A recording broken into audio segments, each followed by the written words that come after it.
imponime edhe ultimatume edhe qëndrime të paracaktuara, besoj që është mjaftueshëm kohë e gjatë për të kuptuar që me mua dhe me ne nuk funksionon. Kështu shpreh kryeministri Edi Rama në përgjigje të interesit të Oranews mbi një konsensus të mundshëm me demokratët për një sistem proporcional kombëtar me lista të hapura në kuadër të reformës zgjedhore.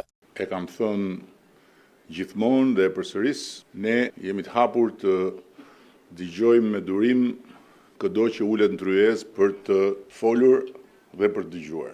Megjithatë, edhe majoranca e ka një kusht për opozitën. Ne jemi shumë të interesuar për të ulur numrin e deputetëve dhe uroj që të ketë konsensus në këtë drejtim për të racionalizuar këtë gjë dhe pastaj nga këtu çdo diskutim tjetër është i hapur. Për diskutimet në parlament prej Bashkimit Evropian, sinjalet janë për të gjetur konsensusin parlamentar. Reforma zgjedhore, një nga të kërkesat që kemi cilësuar është që Shqipëria të plotësojë rekomandimet në vimësi nga OSBE, është pjesë e standardeve demokratike, pluralizmi demokratik është i rëndësishëm.